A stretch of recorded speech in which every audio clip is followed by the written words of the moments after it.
Hello and welcome to the Oversharing Mum. Today we are talking about water specifically. So the first tip is to start observing our inner talk. Second is to give information to the water that you are drinking, whether it's in a word format or if you can find those cards as crystals. Yeah, and the third one is to sip throughout the day. That's actually how I managed to drink water. Because you struggle. Tell us, Yeah, because I find drinking water, especially now being pregnant, like I've just gone off water, like the taste of it and just even the thought of drinking water, I feel sick, like taking my prenatal tablets and stuff. I can't have it with water, I have to have juice or milk. That's why I've got milk there, but I just can't, like, I don't know the taste, or I don't know what it is, and I think I've always been bad with drinking water anyway, but it's just even heightened more now. It's made it a lot worse. So it's probably one of the reasons why I probably got the UTIs, because I think I went one day without drinking water at all, the whole day. Oh, that's not good. And then the next day I probably didn't drink as much, and then I started to feel sick. And now when I was kind of on the verge of another UTI now, I realized that it's making me feel sick, and then that makes me not want to drink water, but I probably didn't drink water in the first place. So it's a bit of a vicious circle. So what I've found is, like now I've just tried to have little sips throughout the day. So even if I have like 4 or 5 sips and then I leave it for a bit, and before I could only do 2 or 3 without feeling, then I'll be like sick, and I'm like, so now if I do like 4 or 5, have a little bit, give it a rest, have a little bit more again. And what also helps is filling up a jug of water and flavoring it. So either putting strawberries in or cucumber and mint with a splash of lemon, and then making it cold. So if it's cold, I find it easier to drink. And if it's flavored as well, that really helps. So that's what has helped. And now you're saying that it's actually better to drink, have it in sips. It's probably why I'm kind of getting on with it that way. Yeah. Because I was thinking, I'm not drinking enough, but then I can't. Like I feel sick now just even talking about water. But so anyway, pregnancy is a weird thing. I know, it's so like be prepared. Yeah, because you will get pregnant, and you will have your own experience, and each experience is unique and interesting, but can be challenging too. Depends. Yeah, but so in terms of like the health benefits with water, Sasha, do you agree that that's more unusual? It's interesting, but it's more unusual. I think for me, until depends on you. I think how it's you just live, what how you're you used think. to. Yeah, exactly. I think the more you hear and learn about it, it will become usual. But I think if you're hearing it for the first time, it might sound like, oh damn, like I'm meant to talk to my water. Like it just seems a bit unusual. But obviously, try it and reap the benefits. Or research. I mean, find Masaru Emoto. We'll leave the name so that you can find and see those crystals and see that research. I mean, it's a scientist who's done that research, which is not just crazy stuff someone made up. I think so for in terms of like linking water to fertility specifically, water helps create cervical mucus. So if you're not drinking enough, your cervical fluid, which is the stuff that helps the sperm find the egg, slows down.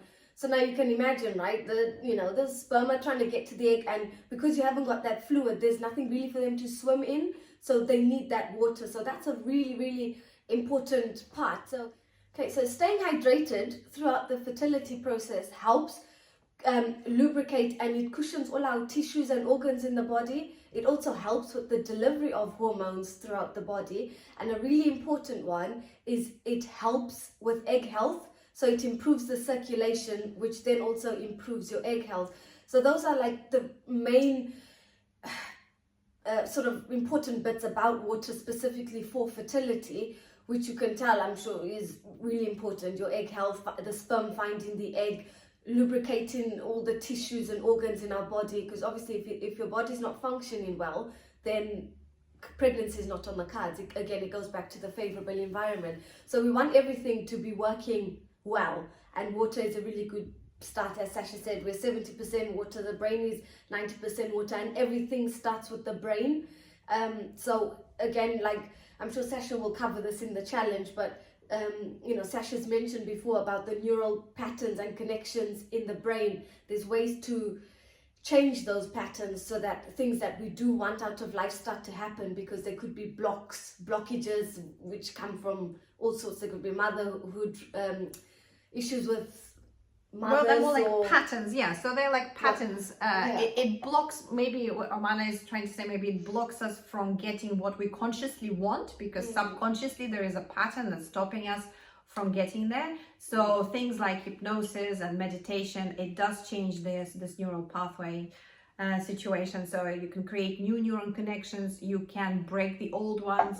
And so it's all very interesting. We'll certainly be addressing a lot of that in the challenge. And the great thing about the challenge is that you will be getting both things. So there will be a lot of recommendation in terms of adjusting and changing your lifestyle just slightly to make those changes, which will already have a huge impact.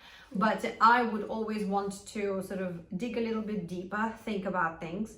I'm a firm believer in that things happen for a reason, and for taking responsibility for a lot of things that's happened to us, because there is this flow of energy in the universe, and so we attract certain things to us. So there is something to really think about. I would also encourage you to check out our preconception checklist, because that's the first starting point as well. Like we ask questions like, why do you want to get pregnant? Really start to try to understand, is it a pressure? Is it a real desire? And if it's a desire, what is it based on? Because then you will be able to see a couple of other patterns that might emerge. And if they are unhealthy patterns, like if, for example, you somehow uncover that actually you want to have a child because you want to get love from them, then that's not the healthiest thing, because a child is a product of love, and also it carries on our genes, and it continues. So we continue kind of living through our children. But if we want to have a child so that we can get something from them, that's a slightly different relationship. Even though there must be love, but it's just something to get you thinking. Anyway, there is plenty, and in the challenge we will be, asking all these questions, sometimes difficult questions, and sometimes you'll want to scream at me and maybe throw things at the screen. But you don't have to listen to me. That's the beauty of the challenge. There are two of us, and we will be addressing various sides of it all. So you can either just follow, Romana in her challenges, or me, or both. So it's going to be a very interesting journey. But anyway, that was about water, plus other things. Yes. So, yes, I think that wraps up this video. Just nice introduction. Just a nice introduction. Yeah, to water. And, it would seem like, what does water has to do? But water is a life source. It's life. All life started from water. It's so amazing. Yeah. Anyway, yeah. So I think it's a good little thing to implement now, before the challenge. Just to start seeing the benefits and getting your body into that favorable state. One part of it that's really going to help. So it's a good place to start now. And so okay, we're talking again. We're probably going to go off on another tangent. So we're going to say bye now, and we will be back again next week. So you can count on that. We will be back next week. Yes, yeah, definitely. Every Friday, 1 p.m. If you know what, you could turn on the little notification button and subscribe, and then you'll know when we're up. But we hope we're getting useful information from this, and you find it interesting. If nonetheless, maybe you can laugh at us. I don't know, we might be funny. Either way, we hope it's an enjoyable watch for you, and we hope to see you next time. Thank you for watching. Thank you. Bye. Bye.